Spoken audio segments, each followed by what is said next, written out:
حضرت سلیمان علیہ السلام اور گمنام اللہ والے کا واقعہ۔ حضرت سلیمان علیہ السلام اللہ تعالیٰ کے نہایت نیک بندے اور رسول تھے۔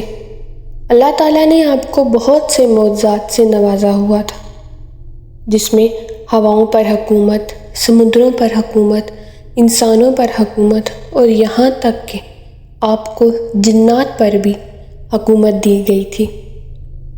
بیان کیا گیا کہ حضرت سلیمان علیہ السلام آسمان و زمین کے درمیان ہوا میں اڑا کرتے تھے۔ چنانچہ ایک دن جب کسی گہرے سمندر میں ان کا گزر ہوا تو دریا میں ہولناک موجیں اٹھیں۔ دیکھ کر ہوا کو پھیل جانے کا حکم دیا اور جناتوں کو دریا میں غوطہ لگا کر نیچے کا حال معلوم کرنے کا کہا۔ جب حضرت سلیمان علیہ السلام کے حکم سے جنوں نے دریا میں غوطہ لگایا تو اس میں موتی کا ایسا چمکدار رقبہ دیکھا جس میں کوئی دروازہ نہ تھا۔ حضرت سلیمان علیہ السلام کو اس کی خبر دی گئی تو انہوں نے اس رقبہ کو سمندر سے لانے کا حکم فرمایا۔ چنانچہ جنات نے اس کو سمندر سے نکال کر حضرت سلیمان علیہ السلام کے سامنے پیش کیا، جس کو دیکھ کر انہیں بہت تعجب ہوا اور اللہ سے دعا کی، جس سے اس رقبے کا دروازہ کھل گیا۔ تو حضرت سلیمان علیہ السلام نے دیکھا کہ اس میں ایک نوجوان اللہ تبارک تعالیٰ کے سامنے سجدے میں ہے۔ تو حضرت سلیمان علیہ السلام نے اس سے پوچھا کہ کیا تم فرشتے ہو یا جن؟ تو اس نوجوان نے جواب دیا کہ میں انسان کی جنس سے ہوں۔ اس کے بعد حضرت سلیمان علیہ السلام نے دریافت فرمایا، آخر یہ اتنی فضیلت تجھے کیوں کر حاصل ہوئی؟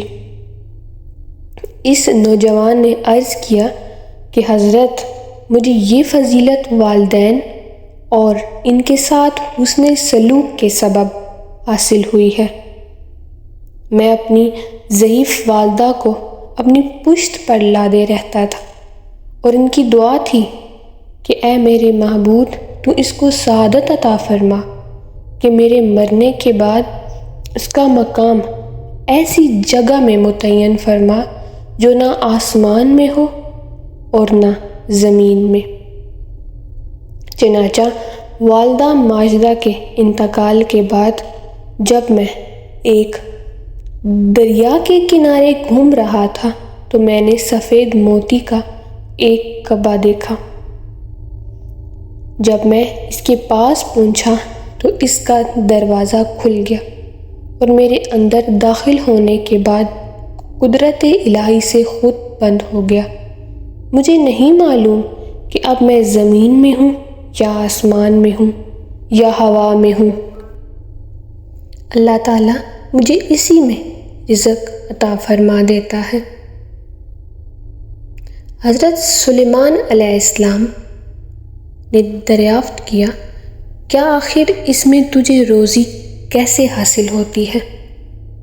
اس نے کہا، جب میں بھوکا ہوتا ہوں تو پتھر سے ایک درخت پیدا ہوتا ہے اور اس درخت سے پھل جس میں دودھ سے زیادہ سفید، شہد سے زیادہ میٹھا اور برف سے زیادہ ٹھنڈا پانی نکلتا ہے، اور جب میں سیراب ہو جاتا ہوں تو خود ہی وہ درخت غائب ہو جاتا ہے۔ اس کے بعد حضرت سلیمان علیہ السلام نے فرمایا کہ آخر تمہیں اس کعبہ میں کس طرح معلوم ہوتا ہے کہ دن ہے یا رات؟ تو اس نے جواب دیا، جناب، جب صبح صادق طلوع ہوتا ہے تو یہ خود بخود سفید ہو جاتا ہے، اور جب غروب آفتاب کے بعد اس میں اندھیرا چھا جاتا ہے۔ بس اسی طرح میں دن اور رات کے درمیان متعین کر لیتا ہوں۔ اس کے بعد حضرت سلیمان علیہ السلام کی دعا سے دوبارہ اس نے دریا میں ہوتا لگایا اور وہ اپنے مقام کی طرف گیا۔ حاصل اس حکایت سے معلوم ہوا کہ ماں باپ کی خدمت کی کس قدر عظمت والا کام ہے۔ بے شک جو والدین کی خدمت کرتا ہے وہ اپنی دنیا بھی اچھی کرتا ہے اور آخرت بھی۔ اللہ تعالیٰ ہم سب کو اپنے والدین کی صحیح خدمت کرنے کی توفیق عطا فرمائے۔ آمین۔